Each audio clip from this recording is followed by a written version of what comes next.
बोलो श्री लक्ष्मी नारायण भगवान की जय। श्रीमन्नारायण नारायण नारायण, लक्ष्मी नारायण नारायण नारायण। बोलो श्री लक्ष्मी नारायण भगवान की जय। देखो, एकादशी का व्रत आप सभी को रखना चाहिए और बहुत ही बढ़िया होता है एकादशी का व्रत रखने से। और एकादशी का व्रत में क्या खाना चाहिए आज हम आपको बताएंगे कि एकादशी के व्रत में क्या खाना चाहिए। एक तो आज एकादशी है तो आज नहा धो के पूजा पाठ करके चाय पी सकते हो, आलू या फल खा सकते हो, या आलू की चिप्स है, या साबूदाना है, या कुट्टू का आटा है, सिंगाड़े का आटा है, इसकी पूड़ी बना के खा सकते हो और आलू खा सकते हो। लेकिन ये नहीं कि रात को ही खा लेना, फिर रात को नहीं खाना है, सुबह खाना है। सुबह नहा धो के यथाशक्ति दान करके उसके बाद में थोड़ा चावल खाना चाहिए। उसके बाद मतलब कुछ खाएं। लेकिन एकादशी का व्रत जो करते हैं वो द्वादशी में उनको चावल का भोग लगाना चाहिए पहले, उसके बाद में रोटी खाएं, पूड़ी खाएं, पराठा खाएं, जो मर्जी खाएं। लेकिन एकादशी का व्रत में क्या है, एकादशी के व्रत में विष्णु भगवान बहुत ही ज़्यादा प्रसन्न हो जाते हैं और उसकी अनंत काल तक के स्वर्ग में वास का स्थान बना देते हैं। तो अगर स्वर्ग में स्थान चाहिए आपको तो आपको एकादशी का व्रत करना पड़ेगा। तो एकादशी का आप सब लोग व्रत करें और एकादशी में फल, आलू, चिप्स यही सब खा सकते हैं। ये नहीं रोटी नहीं खा सकते हैं, ये हमारे उधर का भी है, सब कहीं का होता है भाई। कुछ लोगों को नहीं पता, आज मैंने बता दिया कि एकादशी में क्या खाना चाहिए। आज हम आपको बैसाख के शुक्ल पक्ष की मोहिनी एकादशी का व्रत कथा विधि सहित हम आपको सुनाएंगे। बोलो श्री कृष्ण भगवान की जय। धर्मराज युधिष्ठिर कहने लगे, हे कृष्ण, बैसाख मास की शुक्ल पक्ष की एकादशी का क्या नाम है तथा उसकी क्या कथा है, इस व्रत की क्या विधि है, और सो सब विस्तार पूर्वक आप मुझे बताइए।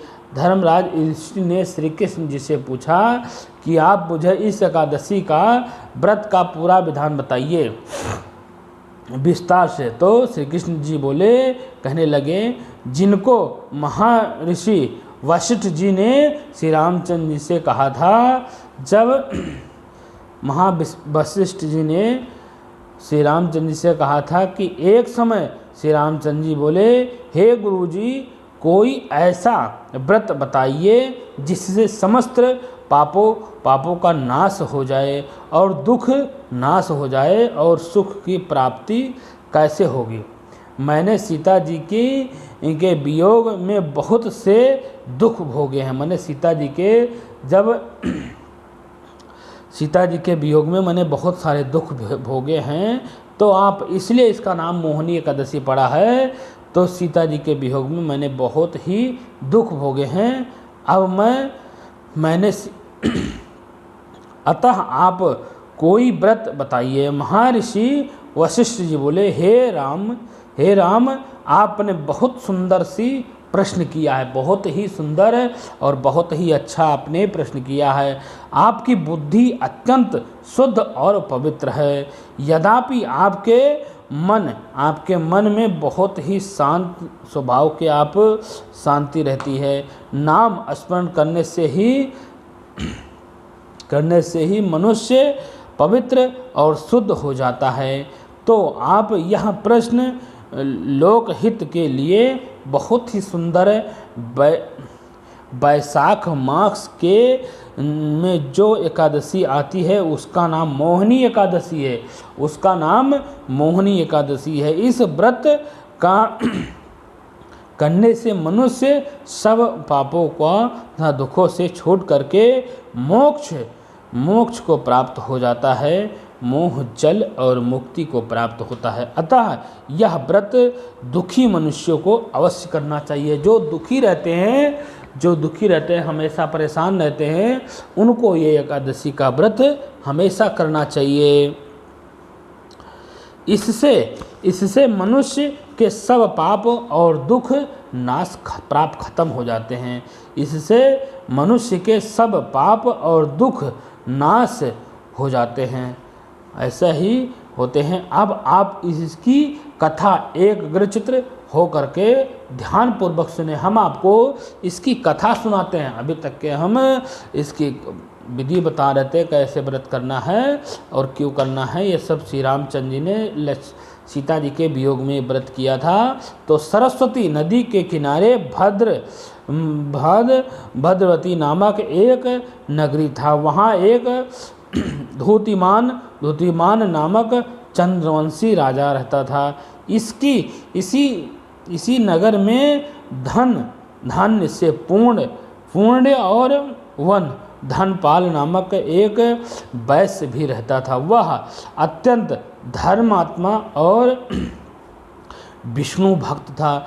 उसने नगर में अनेक भोजनालय, प्याऊ, कुआं, सरोवर, धर्मशाला आदि बनवाए रखे थे और सड़कों पर आम का जूस, नीम आदि के सभी प्रकार के वृक्ष लगाए रखते थे। मतलब सड़कों पे, रोड पे कि कोई आए जाए तो अपना आराम से बैठ जाए। तो वहाँ पर घड़े भी रख रखे थे उसने पानी पीने के लिए। वैसे ही वैश्य के 5 पुत्र थे। सुमन, सद्बुद्धि, मेधावी, सुकृति और धृष्ट बुद्धि। इनमें धृष्ट बुद्धि नाम वाला 5वां पुत्र महापापी था। इसमें जो 5वां पुत्र था वो था धृष्ट बुद्धि। उसमें बहुत ही पाप था। वो हर कर्म मतलब गलत ही काम करता था। वो बहुत ही पापी था। वह पितर आदि को नहीं मानता था। मतलब देवता पितर को किसी को नहीं मानता था। वह वैश्य और दुराचारी मनुष्यों के संगति में रहता था और हर समय उन्हीं के साथ रहता था। दिन रात वहीं रहता था, खेलता था। पर पराई स्त्रियों के साथ भोग विलास करता रहा। मध्य मांस और सेवन करता था। इसके अतिरिक्त अन्य अनेक कुर्मियों में भी वह अपने पिता के धन को नष्ट करता रहता था। वैश्यों के साथ जाने उनके गले में हाथ डाल करके फिरता था। मतलब जो वैश्य थे, जो दुराचारी थे, जो गलत थे, उनके गले में हमेशा हाथ डाल के ही घूमता रहता था। इन्हीं कारणों से उनके पिता, भाई और कुटुंबियों ने उनको घर से बाहर निकाल दिया। उसको घर से बाहर निकाल दिया। वह और उसकी निंदा करने लगे। घर से निकाल देने पर वह अपने गहने और कपड़े बेच करके निर्वाह करने लगा। जब सब धन नष्ट हो गया तो वह वैश्य और दुष्ट संगनी साथियों ने भी उसका साथ छोड़ दिया। मतलब जब उसके पास आदमी के पास धन रहता है तो आदमी के पास लोग रहते हैं, पैसा रहता है, पराई स्त्री रहती है, धन रहता है, सब कुछ रहता है। मतलब तो ऐसे ही उसके पास वैश्याएँ और उसके गंदे साथी, उसके खराब साथी रहते थे। लेकिन जब उसके धन खत्म हो गए तो ये सब उसका साथ छोड़ दिया और इसको छोड़ करके भाग गए सब।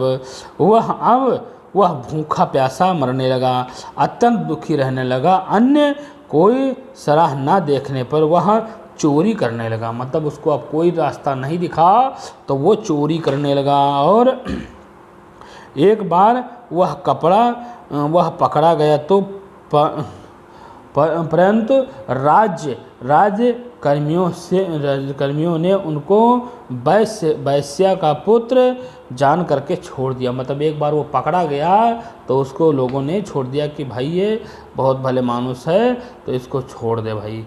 तो छोड़ दिया। मगर वह जब दूसरी बार फिर पकड़ा गया तो उन्होंने उसे राजा के सामने उपस्थित कर दिया। राजा ने उसे कारागार में बंद कर दिया। कारागार में राजा ने उसको बहुत दुख दिया और कहा कि तू मेरी नगरी से निकल जा, मतलब बहुत दुख दिया कारागार में। उसके बाद में उसको नगरी से निकलने के लिए कह दिया। वह जब वह नगर से निकल गया, वन में जा पशु पक्षियों को मार करके खाने लगा। मतलब गया जब वो, तो वन में जा करके वो पशु पक्षियों को मार के खाने लगा। फिर कुछ समय बाद पश्चात वह बहेलिया बन गया और धनुष बाण ले करके पशु पक्षियों को मार करके खाने लगा। एक दिन वह भूख और प्यास से दुखित होकर के खाने के खोज में फिरता रहा। कौंडिन्य ऋषि के आश्रम में पहुंचा। वह उस समय वैशाख मास तथा कौंडिन्य ऋषि गंगा स्नान करने आए थे। उनके भीगे वस्त्रों के छींटे पड़ने से उसको कुछ सद्बुद्धि प्राप्त हो गई। मतलब ऋषि के भीगे वस्त्र के छींटे उन्होंने ऐसे किया होगा तो उसके ऊपर पड़ गया, तो उसकी थोड़ी सी सद्बुद्धि हो गई, मतलब थोड़ा सा उसका वो हुआ। तो मुनि के सामने हाथ जोड़ करके खड़ा हो गया और कहने लगा कि हे मुनि, मैंने अपने जीवन में बहुत पाप किया है। अब आप उन धन और उसका मतलब बिना मरे साधारण उसका बिना धन और उपाय बताइए।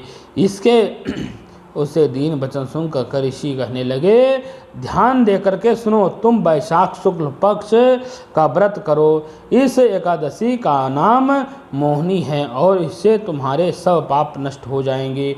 मुनि के वचन सुन करके वह अत्यंत प्रसन्न हुआ और उसने उनके द्वारा बताई गई विधि के अनुसार उसने मोहिनी एकादशी का व्रत किया। तो हे राम, इस व्रत के प्रभाव से उसके सब पाप नष्ट हो गए और अत्यंत अंत में वह गरुड़ पर चढ़ करके विष्णु लोक को प्राप्त हो गया। इस व्रत से मोह आदि सब दोष नष्ट हो जाते हैं। संसार में इस व्रत से श्रेष्ठ अन्य कोई व्रत नहीं है। इसके महत्वमय को पढ़ने अथवा सुनने से 1000 गौदान का प्राप्त होता है, गौदान का फल प्राप्त होता है। कि लेकिन अगर कोई भी अगर ऐसा व्रत करता है तो उसको भगवान स्वर्ग लोक में निवास देते हैं। तो एकादशी का व्रत आप सब लोग पढ़ें और सुने और व्रत जरूर करना चाहिए। तो श्री लक्ष्मी नारायण भगवान की जय। श्रीमन्नारायण नारायण नारायण, लक्ष्मी नारायण नारायण नारायण।